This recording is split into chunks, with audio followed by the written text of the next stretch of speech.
আসসালামু আলাইকুম viewers. Corona ভাইরাসের নতুন নতুন লক্ষণ দেখা যাচ্ছে প্রতিনিয়ত। করোনা ভাইরাসে আক্রান্ত রোগীদের অভিজ্ঞতা এবং চিকিৎসকরা পরীক্ষা নিরীক্ষা করে আরও নতুন নতুন কিছু লক্ষণ আবিষ্কার করেছে।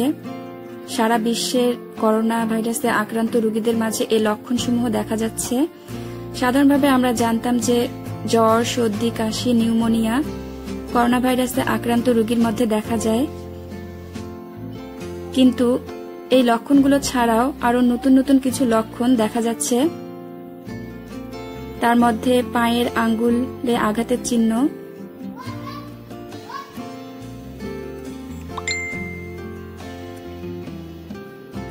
ত্বকে জ্বালাপোড়া করা,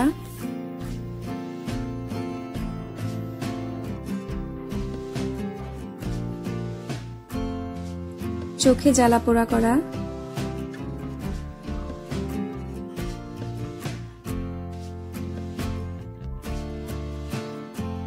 ঘন ঘন টয়লেটে যাওয়া,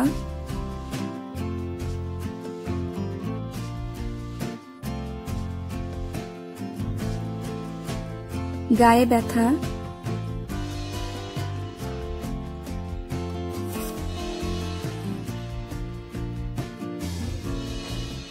কানে ব্যথা। এ সময় কানে তীব্র অথবা মৃদু ব্যথা হতে পারে। বিশেষজ্ঞরা বলেছে এ সময় কান ম্যাসাজ না করার জন্য। মাথা ব্যথা,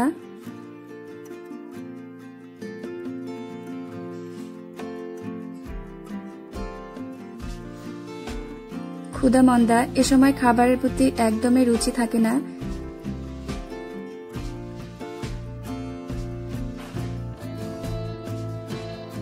করোনা ভাইরাসের কোনো প্রতিষেধক যেহেতু এখনো আবিষ্কৃত হয়নি, সেজন্য আমাদেরকে সবাইকে সচেতন থাকতে হবে। বেশি বেশি করে হাত ধোয়ার অভ্যাস করতে হবে। হাঁচি কাশির সময় টিস্যু ব্যবহার করতে হবে। বাইরে গেলে মাস্ক ব্যবহার করতে হবে। বেশি করে ভিটামিন সি যুক্ত খাবার খেতে হবে। প্রতিদিন মধু এবং কালোজিরে খাওয়ার অভ্যাস করতে হবে। মোট কথা, আমাদের সচেতনতার পারে আমাদেরকে রক্ষা করতে। সবাই ভালো থাকবেন। আল্লাহ হাফেজ।